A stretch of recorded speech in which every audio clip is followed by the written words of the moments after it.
Well, good evening, everybody. I'm going to go ahead and start the presentation for tonight. We thank you all for being here. We're excited, very excited to have six universities here, representatives from six universities to talk to us and answer questions that we have about the college admissions process and their specific schools. If you guys will pay attention to the chat, Ms. Rich has posted a Q&A form that you can submit questions. We have had some of you guys already submitted some questions for our representatives that we'll try to answer all of them and get to all of them as quickly as we can. And then if you guys would just if you have any questions, instead of put them in chat, if you'll do that Q&A form, that way we can just kind of filter through those and make sure that we get to those as best we can, kind of combine some of those. We are recording this session. I know I've had several parents ask about that. So, if you missed something, or maybe you have a friend or something that wasn't unable to attend tonight, please let them know that we'll post this as soon as we can. So we appreciate, again, excited to see students here, parents here, and again, excited to have all of our college reps here with us. So without further ado, I'm going to let them all introduce themselves and talk about their universities, and then we'll get started. Mr. Chalmers, will you start us off? Absolutely. Thank you so much, and thank you everyone for joining us tonight.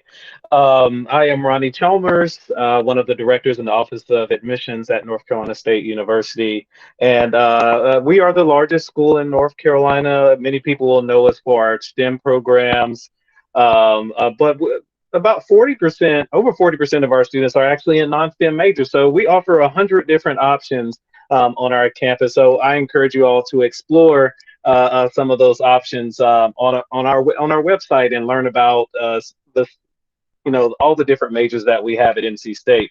A couple things I want to highlight would be our community. We're really excited about our community and our school spirit. NC State, we are very well known for being, really excited about our institution, and goes into our actual mascot. And no matter where a student is from, when they come to campus, they become a part of the pack. Our best value at NC State, being #1 in North Carolina in terms of best value, students get a lot for what they pay for at NC State, and our ability to connect students with jobs, co-ops, research, internships, whether that's partially because of our location in Research Triangle Park, or the fact that we do partner with 100 businesses and government agencies on Centennial campus as well. So we believe that we support students through the community aspect and the school spirit aspect, but also supporting those students as they develop and then eventually leave us and move on to professional school or into a career.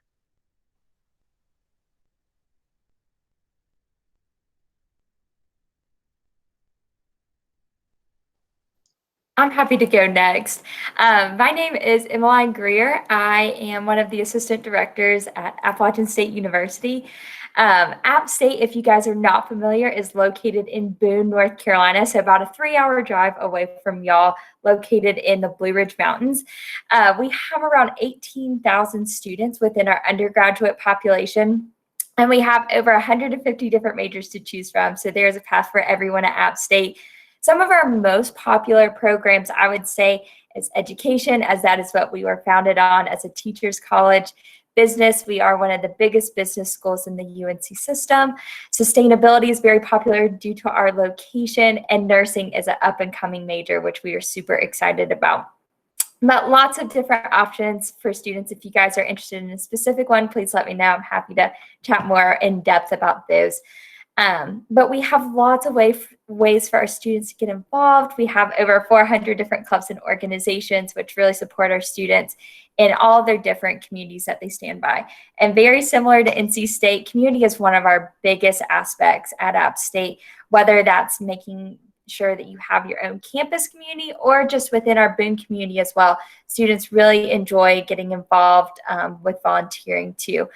At App State, one thing that I always love to talk to students about is that App State really supports the students that we do have. We have an abundant amount of resources for students, whether that's in the academics, maybe those health services, or even looking at that career path that you are trying to seek out within our Career Development Center. Lots of great options for our students to be well supported during their 4 years at App State.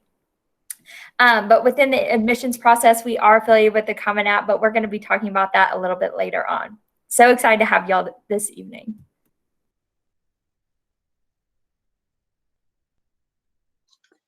Sure. I can go next. So my name is Carla Salas. I'm here with the University of North Carolina at Chapel Hill. So UNC Chapel Hill, it's the nation's first public institution located right here in Chapel Hill, North Carolina. So you do have access to kind of that public foundation, and right here, and kind of that mission of being a public institution is really cemented in every aspect of our community, of our curriculum, and things of that nature. So we are a mid-size Research One institution with just under 19,000 total undergraduates that are attending Carolina. We offer over 70 different majors kind of across different curriculums. And when students apply into Carolina, they don't apply and aren't admitted directly into a major. Instead, they're admitted into our College of Arts and Sciences. And from there, they can really, take their initiative, take their role, depending on what it is they want to do, right? So I like to say that whether a student has an exact idea of what they want to do and they start at Carolina and they hit the ground running and continue with that, or they have an idea and then they come to Carolina and find something else just by the nature of our curriculum and the way that it's designed, then they move forward with that. Or they're completely undecided and are hoping to kind of find that our curriculum really is designed to encourage students to find what it is that they're passionate about and move forward with that, not just academically, but even beyond that in their careers. We are very successful with our students in terms of job placement or post-grad programs. Over 90% of our students find themselves either employed or in a graduate program of their choice after graduation. And we do have a pretty successful 4- and 6-year graduation rate as well. So those are just some key highlights about UNC Chapel Hill. Financial aid is also something that we're very proud of. So as a public institution, we do strive to meet demonstrated need for our students. We don't offer a lot of merit or academic scholarship. That is something that we get often asked a lot about because so much of our financial aid is focused on need. So, we'll look at the FAFSA, but we're also one of the few schools in North Carolina that's going to ask for the CSS profile. So if you have more questions about that and financial aid and things like that, feel free to ask them or follow up after this, and I'd be more than happy to answer them.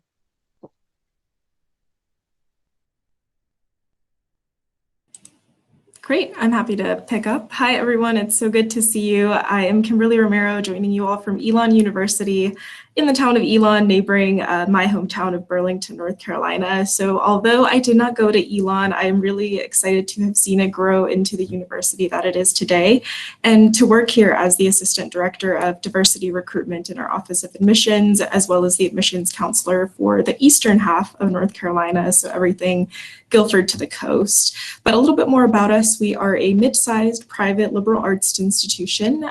We have our 4 schools: the College of Arts and Sciences, School of Communication, School of Education, and School of Business. Down the road, we also have our School of Health Sciences. Similar to Chapel Hill, when you're admitted to Elon, you're actually admitted into all of those schools. You don't have to come in with a specific major in mind and apply directly into the School of Business. You don't have to worry about reapplying in your sophomore year to the School of Business. You're open to exploring all majors across that curriculum with the liberal arts that's really emphasized here at Elon. We are the home of the Phoenix, but we have a really special tradition related to acorns. If you're curious to learn more about that, I encourage you to connect with me later. But we are really excited to be expanding the majors we do offer. We have a little bit over 60 currently. This fall, we're bringing in our first cohort of nursing students. So we're really excited for that. And right outside my window, there's construction for our Innovation Quarter, which will house a lot of our STEM majors, particularly our engineering program. We have some really great cohort scholarship programs like our Odyssey program, which I'm also happy to share more about later. But really excited to share more about Elon with you all and with everyone else here tonight.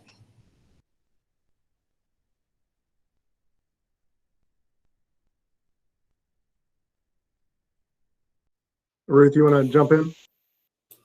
Yes, I can definitely jump in. So hello everyone, my name is Ruth Islas. I am the bilingual admissions counselor for the illustrious North Carolina Central University, and I manage the area code of the 919 area here in North Carolina, as well as the territories of Florida, California, Texas, as well as our international students. So a little bit about NCCU. We are located here in Durham, North Carolina. As many of you all know, Durham is considered the city of medicine, so we do have a lot of majors that correlate with the medical and the science areas. Just to name a few of the very popular majors that we offer out of the 81 programs. Criminal justice, as some of you all may know, we have our own law school on our campus, which is definitely considered one of our most affordable law schools. Biology and biomedical sciences on our campus, as well as criminal justice, which is one of our popular bigger programs on our campus.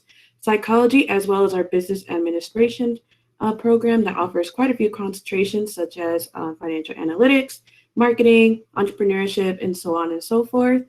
We are working on, of course, creating more programs within our computer science area. And we definitely are considered a mid-sized campus, not too big, not too small. And another pinpoint, we are an HBCU, which stands for Historically Black College and University. So don't be deterred by what we're labeled. Anyone is definitely able to apply to NCCU, and we would enjoy having you all and diversifying our campus a lot more as well. So with that, we do pride ourselves in different areas of our campus. We do have a lot of research on our campus as well. We were one of the campuses that were able to do research in low income communities when it comes to COVID, and being able to provide them with that information, as well as providing COVID vaccines on our campus. So those are just a few things about what's going on in NCCU, and I hope to hear a lot of questions from you all and what you're interested in. All right, I think I'm going to round this out, but my name is Katie Huber, and I am the regional representative for the University of South Carolina. So I'm out of state today. If you've never been to the University of South Carolina, we are located in Columbia, which is about 3.5 hours away. We have about 27,000 undergraduate students, and we are we're most known for our business program, nursing, hospitality, retail, sport management. We have an award-winning U101 program for our freshman seminar course. Public Honors College, we have the Capstone Scholars Program as well that you might be familiar with. As an out-of-state institution, we also have some great non-resident merit-based scholarships, again, based on merit. And just happy to be here today and look forward to speaking with you all this afternoon. Thanks again to you all, and thanks for the introductions. We're going to ask you guys some questions, and we'll kind of popcorn it around, and then you guys can jump in if you have something to add to the person that spoke before you guys. We're going to ask some general questions about the admissions process, the application, and then some other questions as well. Our first question for the panel is, what are your team's general admissions process, and how will it look next year in light of the pandemic, or maybe some things that have changed due to the pandemic? And Katie, since you were last, we'll let you start us off. Yeah, stay tuned. I think that's going to be what we're all kind of looking at right now. Stay tuned for more information as we're all trying to work this out. But for us, something that changed last year and is to be determined here soon, hopefully, is we ended up going test optional last year. So students that applied to the University of South Carolina were able to submit some supplemental materials if they did not feel comfortable or did not want to submit their test scores. And so that's something that we're looking at again this year. And for us in the previous, like last year, students could submit their test scores, they could submit an essay, or they could submit their AP scores in addition to the general application in the essays as well. Many of us have a holistic review process. I know we do at the University of South Carolina, so we take a lot of time to read all of those applications. So over 40,000 applications, every one of them gets read holistically, especially since last year when everyone has their own circumstances and things that have happened to them during the pandemic. So keep that in mind as you're working on your applications and you're thinking about what you might want to put on your application, because I know for us anyway, we do have a holistic review process.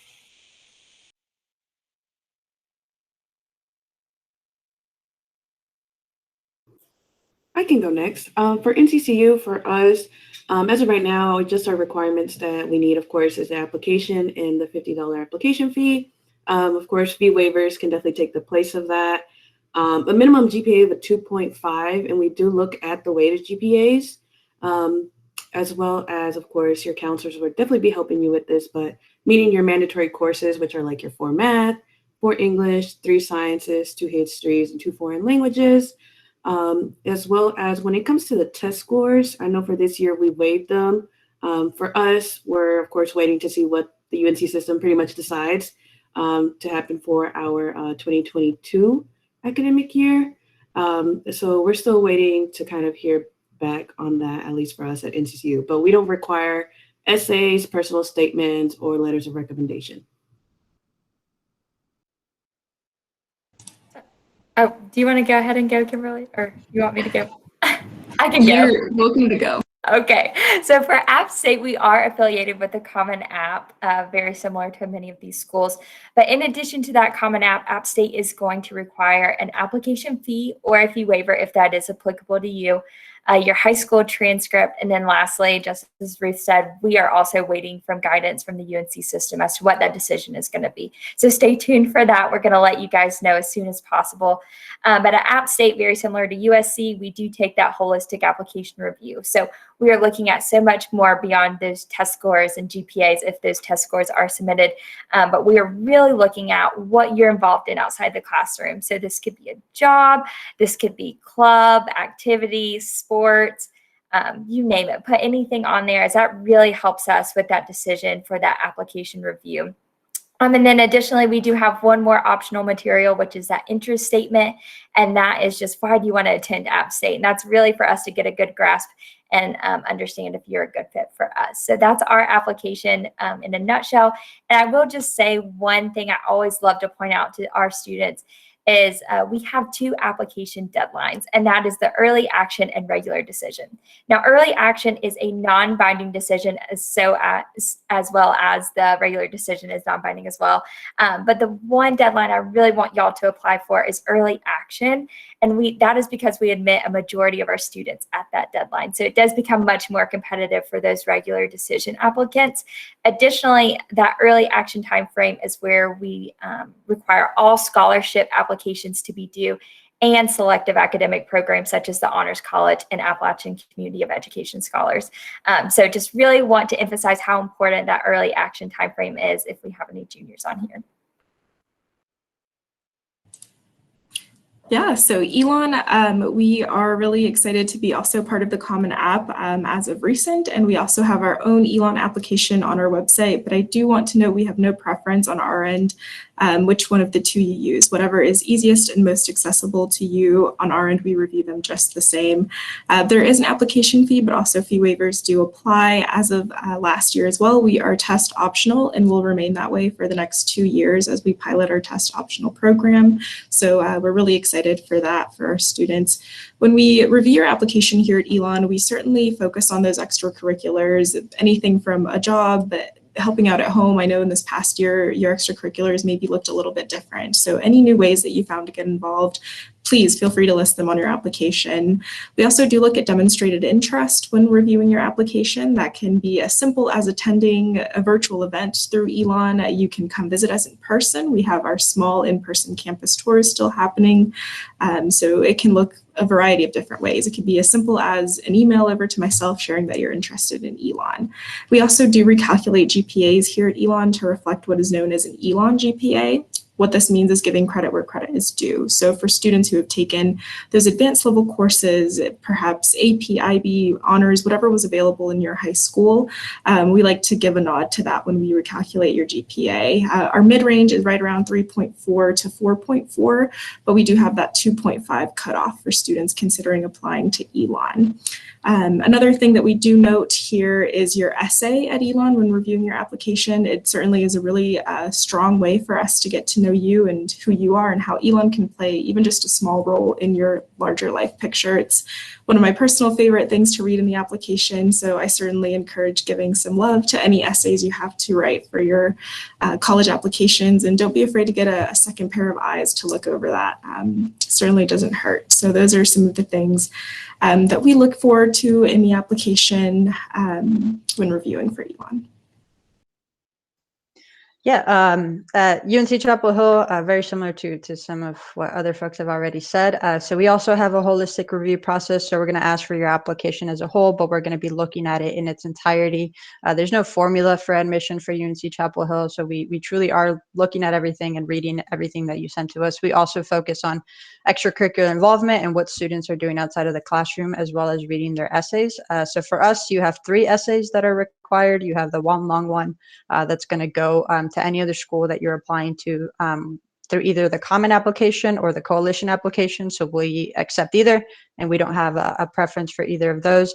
So you'll have that long essay and then 2 short essays that are Carolina specific that'll populate when you select UNC Chapel Hill as a school that you're thinking of applying to through either of those platforms. In addition to that, we're also going to ask students to submit their transcript. When we're looking at transcripts, we're not as focused on GPA. We're more so looking at the classes that students have taken and then how well they've done in them. So we certainly like students that are challenging themselves, taking a little bit more classes, whether that's AP, IB, dual enrollment, whatever it is that's offered at your school, and that makes the most sense for you, and then how well you're doing in them. So mostly A's and B's are what our students are doing, but no one grade is going to make or break your decision just because of the nature of our holistic review. And then we also require 1 letter of recommendation from a core subject teacher. We'll accept more. Some students feel that more teachers can add just additional context for their application, but we only require 1, and then that goes into it. We do have the $85 application fee, but we'll also accept fee waivers for students. And then we also have 2 deadlines. So our early action is in mid-October, and then our regular decision is in mid-January. We don't evaluate students any differently for either, and then you can either be accepted, waitlisted, or denied from either decision. So we won't defer from one decision to the other, and neither is binding. So students still have until May 1st to make their decision, regardless of whether they apply early or regular decision. But most of our students are applying early, just because I think it's, as has been said, you'll receive your decision earlier. If you're working through financial aid, you'll be able to figure out that stuff a lot earlier, and things like that. Our scholarships don't require separate applications. Simply by applying, you'll be considered for them. And then, as has been said about testing, we're still waiting to hear from the UNC system to figure out what's going to be required for next year. All right, so for NC State, I feel like I'm going to say ditto to almost everything that has been said. But I would say that we use a holistic review process as well, just to point out some differences in our process. We are on Common App, so we do ask, you do have the different essay prompts that many of the other schools will have. At NC State, we do ask specifically about your interest in your major, or if you're undecided, to tell us more about that, because at NC State, 80% of our majors go, 80% of our students go directly into a major, and that affects our review process. So for a student interested in, let's say, STEM, we're going to look at the math and science courses that those students have taken a little bit more closely. So similar, I would say, to Chapel Hill, not necessarily focusing on the GPA, but I like to say the journey that the student has in high school, looking at the context of the courses they have taken, what's offered at the school, and how they challenge themselves. And when we're thinking about academics, we are also thinking about outside of the classroom. So thinking about the different opportunities you're taking advantage of there as well. And just like the other state schools, we are waiting on a decision about test scores. But one thing I would say is that for schools, we're going to have to look at test scores a little bit different, because no matter what decision happens, many students haven't been able to take the test once, and at this point, a lot of students normally have 2 tests. So super scoring is going to look different. So there's going to be a lot of things that are going to be different for our juniors moving through this process. So some of the averages that you see online aren't going to make sense. So there are a lot of moving parts right now, but once we find out, you're going to get flooded with emails and updates and Instagram and Facebook. And so you're going to get flooded with that information for sure. Thank you all. You guys touched on a lot of stuff that we certainly had questions about. And thank you also for addressing the big elephant in the room with the test optional policy. And go ahead and put that out there. That is a major concern for our students and our parents as they're kind of navigating this process of Like you said, Mr. Chalmers, just not having enough test scores or a test score at all to submit. So I think we have a lot of students kind of a little worried about that for sure. I also appreciate you guys addressing some of the extracurriculars, and we'll get into that here in just a little bit. But I did want to see if anybody would take this question on and talk about basically how you guys fill your admitted pool of students. And I'm sure that that's different across the board because we have some representation from public, private, and out of state. So if you guys would kind of talk a little bit about how your team does that and what you guys look at, that would be great. Emmeline, I'll put you on the spot. Can you start us off? Yeah, so first, just clarification. What exactly are you meaning by that? Like, what makes a student, an admitted student? What is our atypical admitted student look like? Is that what you're asking? Yeah, so I guess more public, private. When you look at I think our students are often worried kind of how they compare to not only their student body, but maybe student bodies at private schools. When you look at applications and you're kind of looking at filling out your incoming class, is there a number that you're looking at when you're filling like a number of public school students, a number of private school students, counties, that sort of thing? You guys, I'm sure, have heard all of this stuff. So love for you to address that if you could. Yeah. So how we do it is, with public and private, we make sure first that everyone's on an even playing field with that GPA. So we're really making sure that we have our own internal system of that academics so that we're not only just looking at test scores, but also your hard work that you've put in for all of those 4 years. So please know that everyone is on that even playing field. In regards to specific numbers, I know that a lot of students say, oh, you only take this many from my school, and that's not the case for us at App State. We really look, like I said before, in that holistic application review process. So we are looking at what you're involved in and maybe how that compares to your peers. So if I have one student, just as an example, who is heavily involved outside the classroom and they may have a little bit lower GPA, that's going to be compensated with that really heavy involvement. So please know that also really plays a huge factor into the admissions decision. And I hope that I answered that the best. I hope that answered all those questions. But if you have any more specific questions with that, please feel free to reach out to me. I'm happy to chat more about that. So I'd like to jump in and say that at NC State, we get the question about quotas in Wake County a lot. If you came to visit our campus, you would find it hard to not run into a ton of Wake County students. So we admit a ton of students from the area, and we don't have quotas for specific regions or public or private.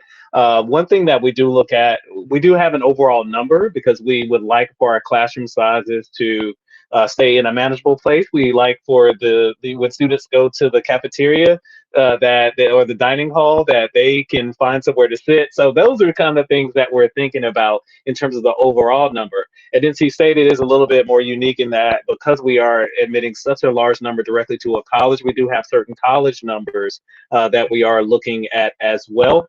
And that can affect kind of our review process. And a lot of people think, well, some of the like let's say engineering. Well, engineering is so hard to get into. And yes, it is true. However, they also have the most space on our campus. So that can play a role, even though you may not have heard of another major at our particular institution. I will say also that strategic mission drives the decision, whether it's a private school, looking at the mission of the university, or for the UNC system. So we are given directives, to enroll more, let's say, first generation students or students from tier 1 or tier 2 counties. So that will affect sometimes our recruitment, but also our review process as well. Yeah, and I think very similar to NC State, we get this question a lot about if we have certain quotas from certain counties or certain schools, certainly from some of the larger ones in the area. And similar, I think I would reiterate everything that Ronnie just said when it comes to reviewing applications. Another thing that I'll also add is that we like to look at the context. So I think that's a little bit where the misconception comes from about you. About saying that, we only admit a certain amount of students from each individual area or anything like that. So we do like to see students that are being successful based on the opportunities that are offered to them. So I think that's where some of that comes. Like if you're at a smaller school in rural North Carolina, you may have a lot less opportunities offered to you than if you're in one of the bigger schools in Wake County or Charlotte, for example. So we'll see that context, and we do take that into consideration when making admissions decisions. But there is no kind of guideline or anything like that in terms of how many students we're allowed to admit from each individual county or each individual school. In North Carolina, we still do that holistic review. And as a public school, the majority of our students do have to come from the state of North Carolina. So that's another thing to keep in mind based on that 8218 directive that we have. I'm happy to jump in with the private school perspective. So here at Elon, we do see that 20% of our students are coming from within the state of North Carolina and 80% are out of state. And I know those numbers can sound a little offset, but I do remind you that in-state is one state, out of state is the other 48 states that we look at. Of course, we're trying to get all 50 represented. So North and South Dakota, we are working hard on recruiting them to get them all on the map here at Elon. But we certainly do not have any quotas, much like has been shared earlier, for certain areas or certain regions. We do, of course, look at it in the context of the school. Something else that will go into your application for us here at Elon is your counselor report. That's something that we work out with your school and your school counselor, and it'll give us some context as to how many students are in your graduating class. How do you fall within that? What classes were offered to you? How many honors did you have or IP offered to you? To really help us put into perspective what was available to you as well. So we certainly don't have specific quotas that we try to reach, but we do try to build a very representative and diverse class. We do have specific goals we try to reach for first generation students here at Elon as well. So just more holistic goals, not specific to any particular region. And I can chime in for the out of state too. Exactly the same as, very similar to NC State, UNC, all of them. We don't have a quota for any territory or any state. We are the state flagship of South Carolina, so we do serve our South Carolinians first, but we don't have any type of quota for that. And everyone is also put on an equal playing field, like App State mentioned.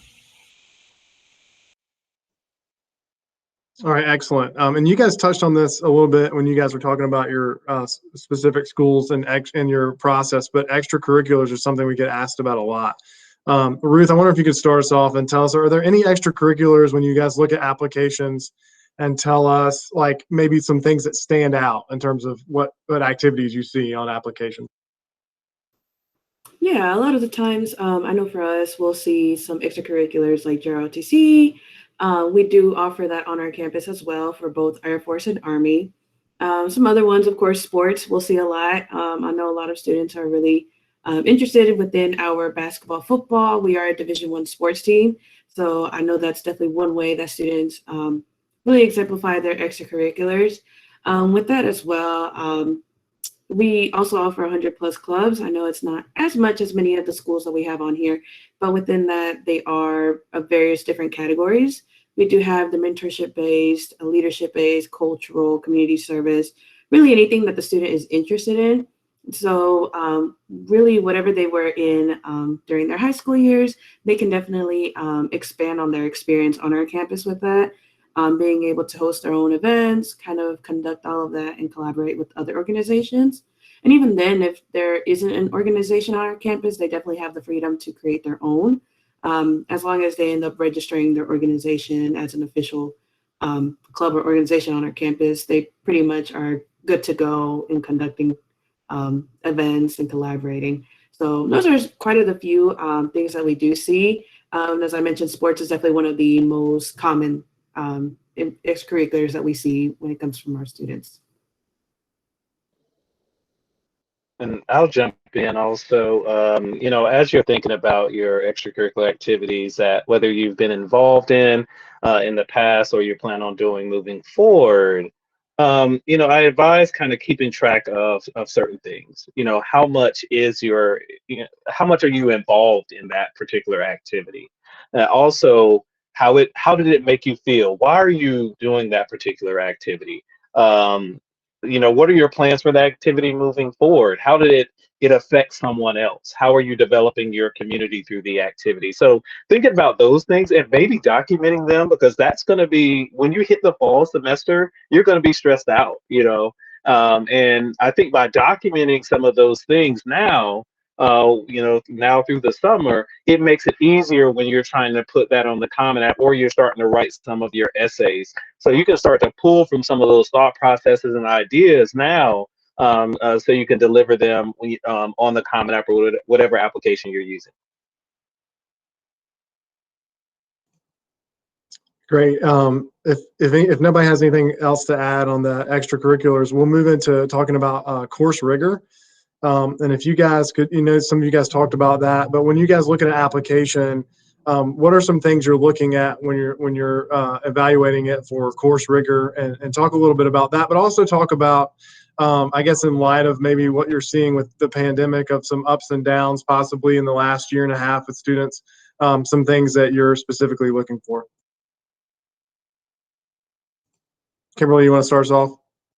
Yeah, happy to jump in. So a lot of what I noticed and appreciated about the applications this year was that section where students could write about how COVID-19 impacted them.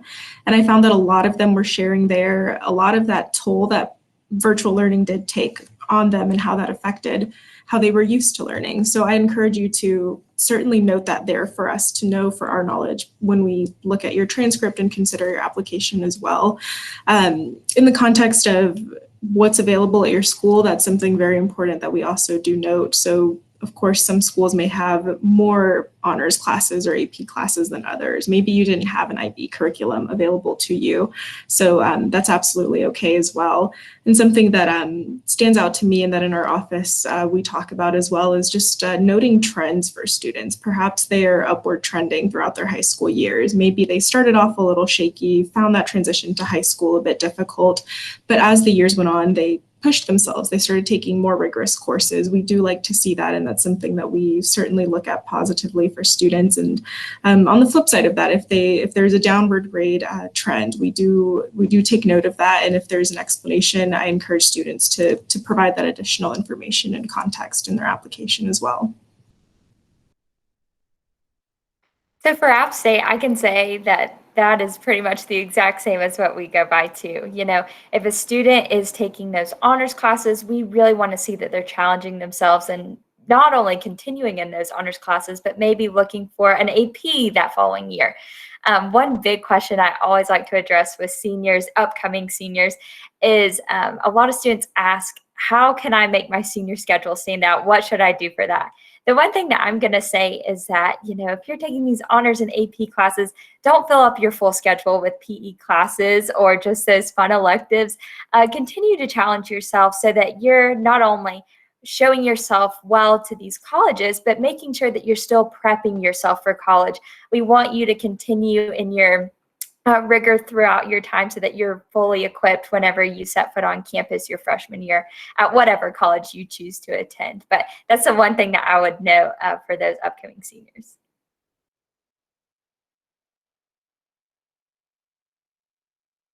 Okay, and I'll just go ahead and ask it. Are you looking at specific numbers, AP, IB, of classes? Sometimes, we get that question. You guys probably love it as much as we do, but if anybody would be willing to address that.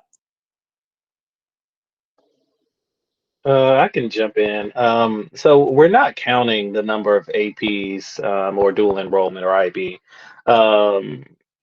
You've heard context a lot tonight, and I think that's really important within the context of your high school. How have you challenged yourself? But also understanding that you want to be successful in your classes. And if taking one less AP is going to make sure that you're successful in those AP and honors classes, then that's what you should do. Don't get too caught up in the competition, because it really doesn't make a huge difference once you start, looking at, reducing some of your rigor moving forward. And I want you to challenge yourself. I'm not saying don't challenge yourself, but mental health and success in the classroom is super important. And we want you to be successful. So think about that. I'm not saying go from, if you were used to taking five APs and to go to one, but think about where's the balance so I can enjoy high school, I can get good grades in my courses, I can start preparing myself for university, and I don't have a fourth thing. So there you go.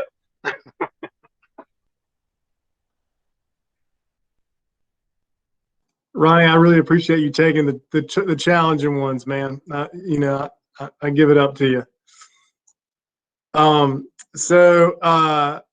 Carla, could you talk a little bit about admissions essays and what you guys, maybe what stands out to you when you're looking at admissions essays with the holistic approach, and what sort of thing kind of grab y'all's attention?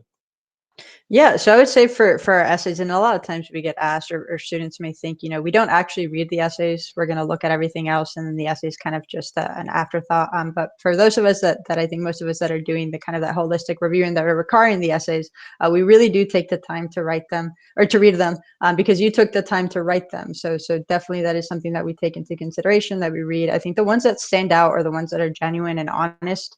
The ones where you can really hear the student's voice kind of come through. So that doesn't mean that it has to be some elaborate thought process.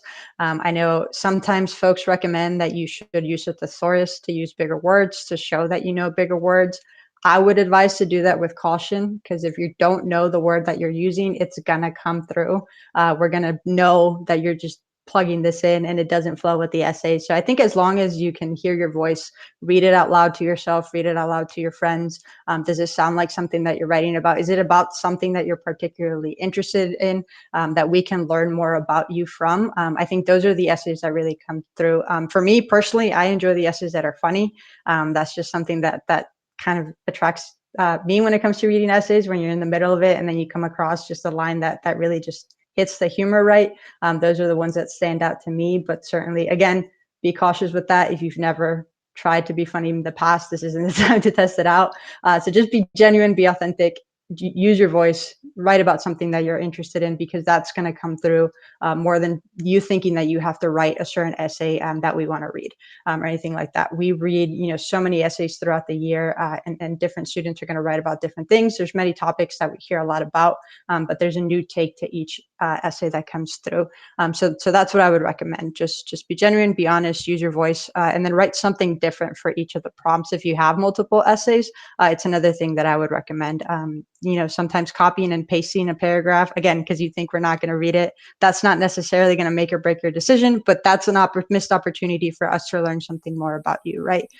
We don't have the ability to do interviews at Carolina. I'm not sure if a lot of other schools do that are in this panel, but that's how we get to know our students, is through their essays.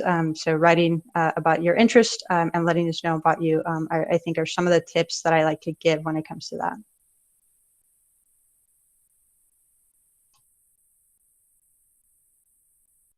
Anybody want to add anything else? I'll jump in. Carla, I really appreciate what you said. Something else that I'll note here is for students to really take a look and double check, make sure it's about you. Sometimes I'll read some essays that'll be about this great other person, and I'm happy to hear how great they were, but we're considering you for admission. So really make sure it's helping us get to know you. The interview process is not something that Elon does either. So we do really use that essay to get to know you as the student, you as the person who's going to be here on campus in our classroom. So certainly make it about you, something you genuinely care about.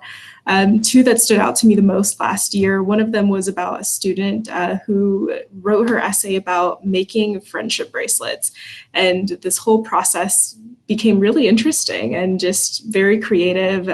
So certainly don't be afraid to get creative with how you structure your essay, as long as you're getting your point across and helping us get to know you again better. But there was also a student who wrote it in the style of Twitter tweets. So be really creative.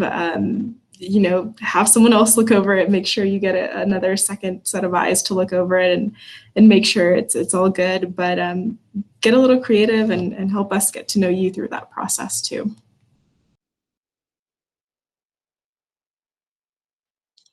All right, can one of you guys jump in and talk about maybe who students should get to write their letter of recommendation, and maybe even address a little bit in light of us being remote for for a good part of the last year, really, and students maybe lacking opportunity to meet and get to know their junior year teachers as well. There is some concern about having their junior teachers write letter recommendations. And if you guys could address that a little bit and talk about that, I think would be great. I can go. I think in general, as long as you trust the person that you're going to get to write your recommendation, it doesn't have to be the favorite teacher that all 500 other students are going to. It can be the one that knows you the best. It knows your work, knows who you are, knows how you are in the classroom, maybe even outside of the classroom. So just pick someone that you really feel that connection with and trust that they're going to write something that shows us who you are, because it's all about creating your personality and helping us see who you are as a whole person. So remote or not, I think that just try to find someone that you've kind of built a relationship with and that you will trust them to send us something that would really stand out and to help us see who you really are.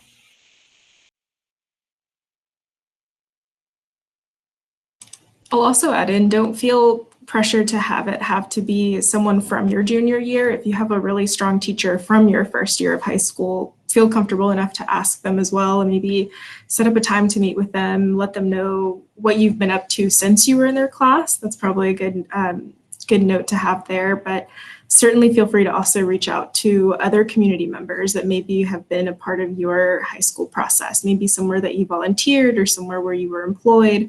We're happy to receive those recommendations as well. Do you guys like to specifically see recommendations from core teachers, or does that matter? Like for example, if they have a really good relationship with an elective teacher, or maybe they're in a performing arts or something like that. Can you guys address that? Yeah, so I will say for Chapel Hill, the one required does have to be from a core subject teacher. But I think as has been said, if you have someone else, if you have an elective teacher or coach or community member that knows you a little bit better, that can add that additional context, feel free to send in an additional one. The one required one does have to be from a core subject teacher for us.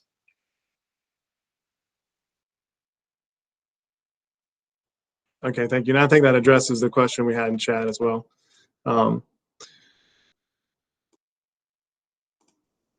Okay, can you guys talk in general? Actually, before we go on in general, Katie, if you'll do me a favor and talk a little bit about like y'all's in-state like tuition for out-of-state students. If y'all talk about some of this, if you'll talk about some of those scholarships, I think that would be helpful because that is unique to your school.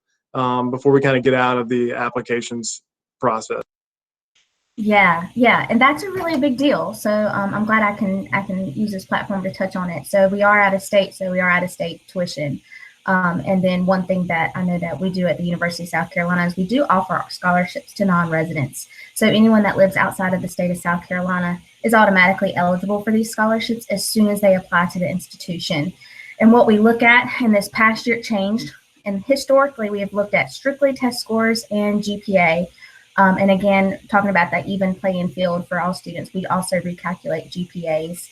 And so for that, this past year, we looked heavily at academics as well as course rigor, core courses that you took, how you did in those core courses and things like that. So stay tuned for more information on how we're going to switch that up for this coming year. But they are merit-based. So anything you do through your junior year is going to really weigh heavily on that because we don't accept midterm grades. And that's something that's pretty big for us. So whatever you have is going to be through the junior year. And if you are able to test, or if we come out with additional supplemental material requirements, be sure to use our credential deadline to submit any updated information so that you can be as competitive as possible for those scholarships. Some of the scholarships do come down to the in-state rate. So it makes a really big difference of whether or not you want to stay in state or out of state if you're able to get a tuition reduction scholarship that can bring you down all the way to the in-state rate. We also have several that get you pretty close, but they are tuition reduction, but not full tuition reduction. And they are in tiers. So it depending on the academics, they will be listed on our website. I highly recommend looking over that over the summer. Again, you're automatically eligible for that. So you can just apply to the university, and then our scholarship decisions come out in March. But again, that's a huge indicator of whether or not you want to sit down with your family and talk about those finances of being able to go out of state, and what those scholarship competitiveness, what that's going to look like for you. And I'm happy to talk to anyone about that. Feel free to email me. I can go into a little bit more detail about it. So just let me know. So thank you. Thank you for letting me use that time to say that. I appreciate you addressing that. Oftentimes when families are looking at universities, it comes down to kind of that price tag. And I hear a lot of families talk about, well, my student needs to go in-state public because it's the cheapest route. But and I'm sure Kimberly will, can talk about this as well. But looking at that full, financial package, and can bring that sticker price down for all schools, including in-state schools, and make the huge difference. So please make sure you guys, don't rule in or rule out really schools before you kind of look at all of that combined. Okay, so now getting into some of the general questions, and we'll take some questions we've kind of got from the Q&A form. But if you guys could talk a little bit about maybe what tips you have for our students and finding the best university fit for them. And Ruth, I'm gonna put you on the spot. Can you talk a little bit about that? Yes, definitely. So I guess I can also use a little bit of my experience because I'm also an alum from NCCU, graduated in 2019. So I know for me, and what you all could use on your end as well is maybe even using the distance where your family is located to which school you decide to go to. Kind of think on like whether if you want to decide if you want to stay local to your family, if you're really close with them, or if you want to explore going out of state. Those are definitely one area that you can look into. Also, definitely looking into the programs and the curriculums if they have it on their website.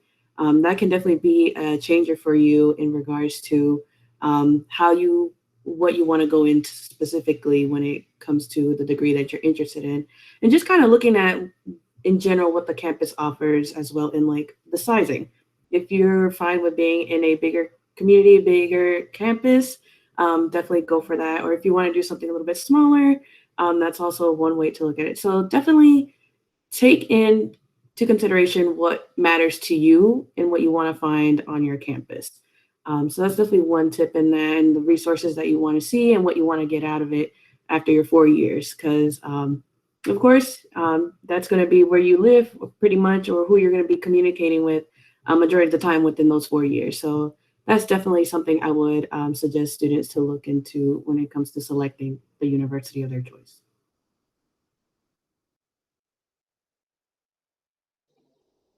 I'd also add, while we're in our current environment and current space, is to take advantage of the virtual opportunities.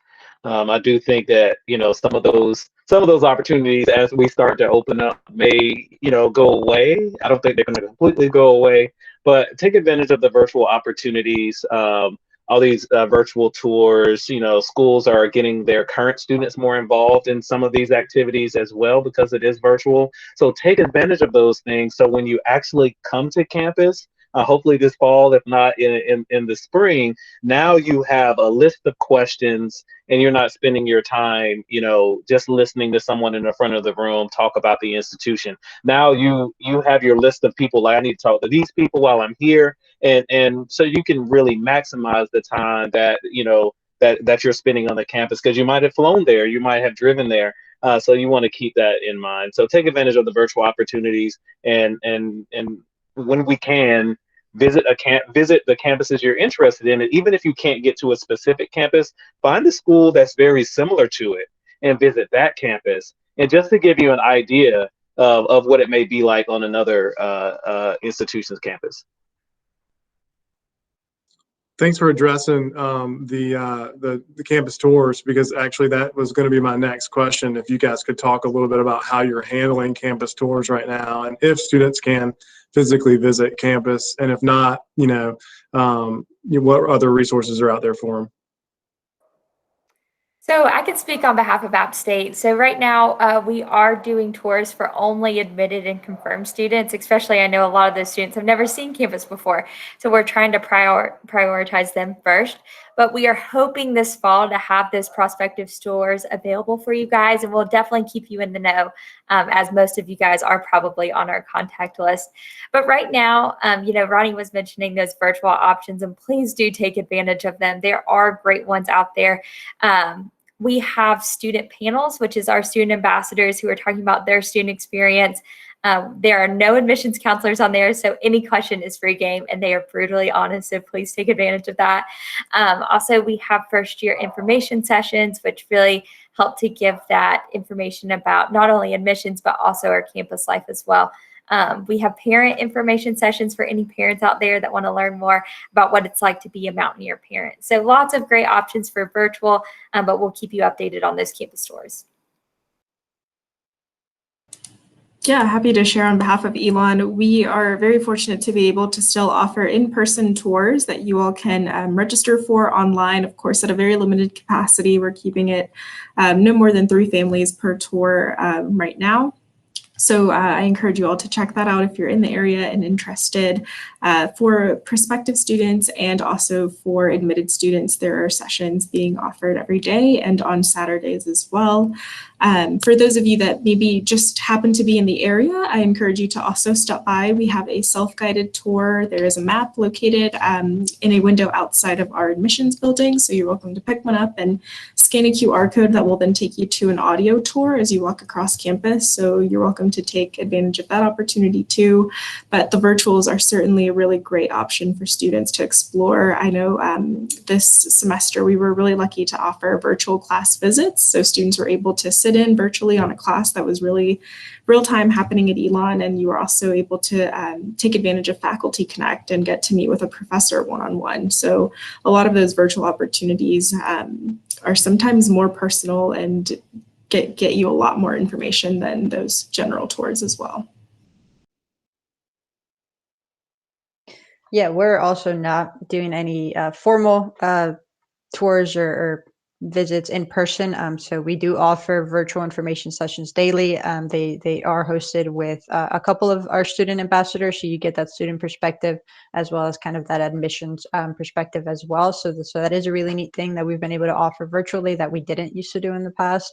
But in person, students and families can come in and do an informal self-guided tour. So similar, they can download it from our website, or they can stop by Jackson Hall, which is our admissions office, and pick up the map if they'd prefer to have it in person. We don't have a date quite yet of when we're going to be able to offer in-person tours again, but once we do, we'll be sure to communicate that with all of our prospective students that have signed up for our listserv or anything like that. Okay, thank you so much, guys. I appreciate that. Anybody have anything else to add on the tours? We at NC State, we are starting next week. You can do a self-guided tour, and we're using video and things like that while you're on campus, and you just pull that up on your phone. So it'll be just like a student was there with you. We're pulling them in through YouTube. And we are open for visits, so come on down if you're interested. You can just sign up online. Thank you. Great.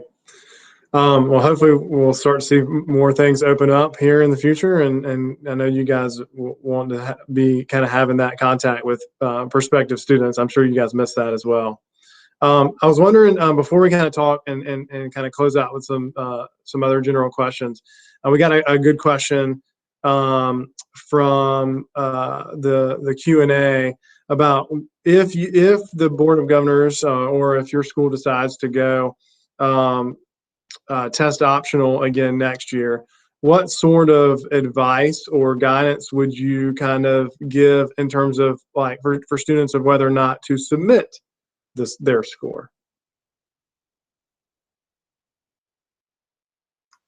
Yeah, so I can start with this one. So we got this question a lot this year, right? So for students that were looking to begin in the fall of 2021, we got this question from students that said, I was able to take the test. It wasn't as great as I thought it was going to be. I may be able to retake it or not.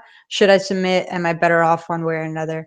And there is no kind of correct answer for that. It depends on the student. It depends on the rest of the application. I can just reiterate that through the holistic process, there is no cutoff. There is no, one number that's going to make or break your decision. We're going to look at everything, but more importantly, we're going to understand the context that students are coming in this year. And I think it was Ronnie that mentioned earlier, that students haven't been able to take the test in the same number of times that they have in the past. So we'll know that if you do choose to submit a test score. If you don't, that's perfectly fine. We only know what you choose to share with us, and then we'll move forward and make the most informed decision based on your application from there. But the pros and cons of submitting versus not submitting, it really depends on the student. And I don't think anyone can comfortably say whether one would benefit the student over the other, at least for us, because I know with the holistic process, there isn't a cutoff or anything like that when it comes to test scores. So we're going to be looking at everything and just, trust yourself, trust the process, do whatever makes you the most comfortable, and then move forward from there, and trust that, we're going to move forward and read your application in its entirety and make the decision that way.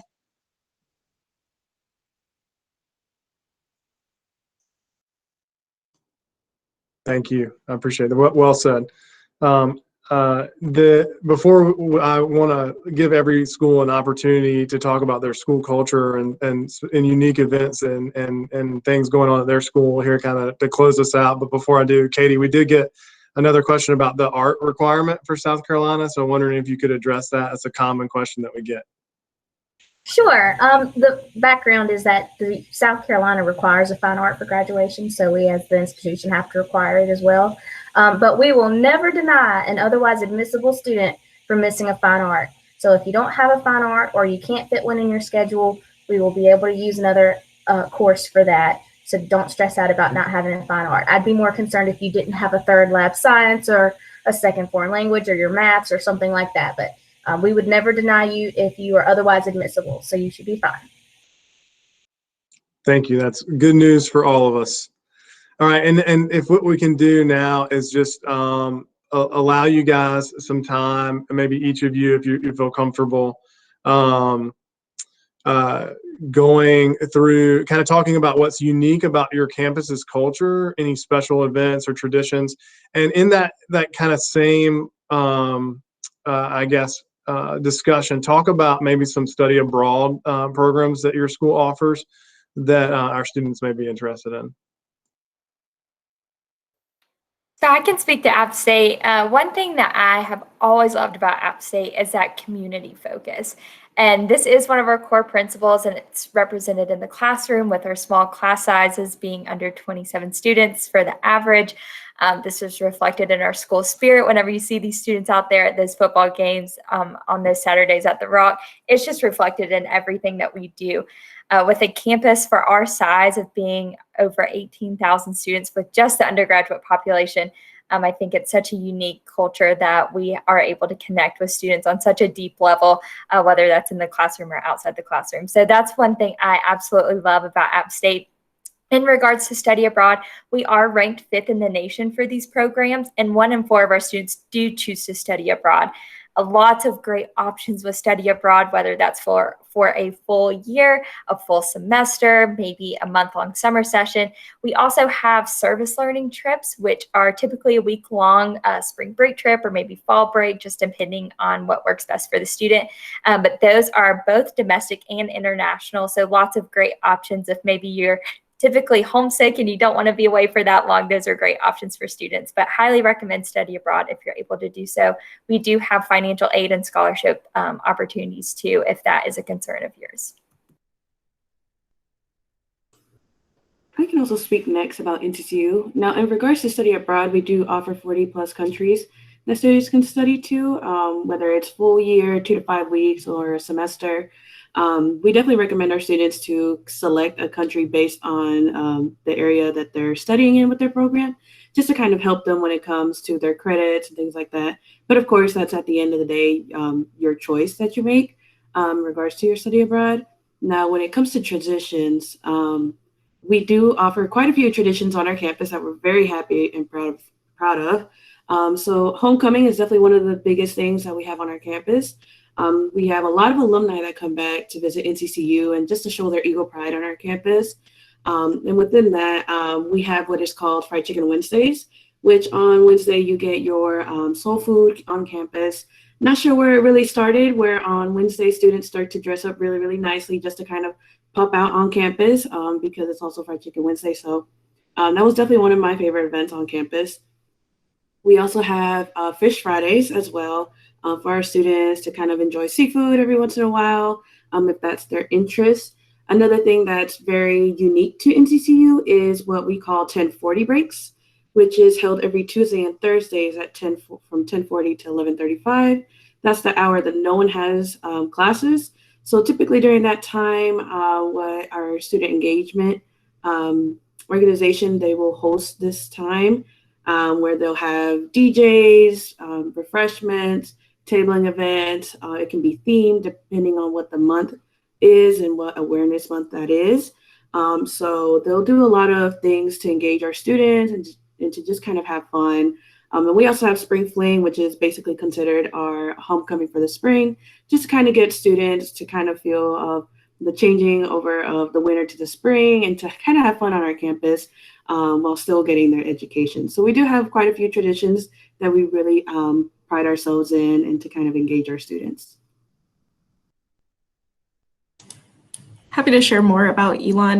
The community truly is one of my favorite things of this campus. It is really unique and really special. We are truly that middle-sized university. We have around 6,300 undergraduate students. So you still feel like you're at a big school. You've got your D1 athletics. You're meeting new people every day, but you're also still having those small classes and having those personal connections with your professors and with your colleagues and peers here at Elon. So the size and community really do complement each other.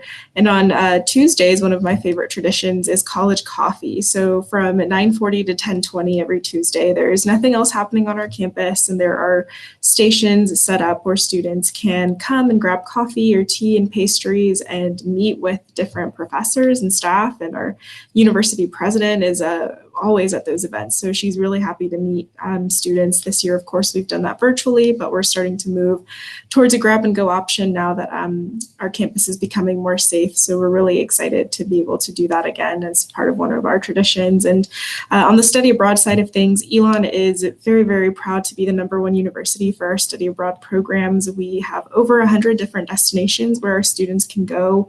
If you talk to Elon students, most of them will study abroad more than once here on our campus. Like has been said before, it could be a semester, a year, a week for a break. There's a number of ways to get that study abroad in. We also have a great Study USA program for those students who perhaps are not able to leave the country, but they still want to have that experience during their college time. So we're really happy to have those options for our students as well, and a great global education center that gives our students classes before they leave and when they come back to be sure they're ready to immerse in whichever culture they will be returning to. Yeah, so at UNC Chapel Hill, I think that the thing that comes to mind when it comes to our culture is our athletics. Certainly, they are very well known and very popular for students. Men's basketball, I think, is the one that immediately comes to mind, but kind of across the board, all of our sports teams are very successful and the events are free to students. So that is a lot of the ways in which students find themselves to congregate and find community amongst themselves, just to cheer on their fellow Tar Heels through the different athletic events as they're going on to win different championships and things of that nature every year. So that is one of the main things. But even outside of that, if athletics aren't your thing, if that's not what you're interested in, I attended Carolina as an undergraduate, and I had friends that weren't interested in sports at all that still were able to find that community and maintain that community at UNC through the different clubs and organizations that they may have been involved with, with over 800 different clubs. students are able to kind of find their community, find their niche, and then carry that through, not just at Carolina, but beyond, right? So the connections that they make here, they're able to carry that on post-graduation just with different folks throughout that. We also have 3 major theaters on campus. So there's performances for students that are interested in that, either participating or just viewing. And again, that's either free or offered at a very reduced rate to a lot of our students. And that's either put on by the students on campus or by outside companies that come in and use some of our facilities to put this on, not just for Carolina students, but for the community as well.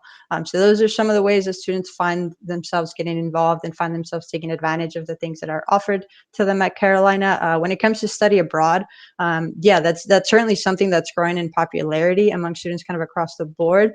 About a third of our students study abroad. We offer over 100 different programs in over 70 different countries.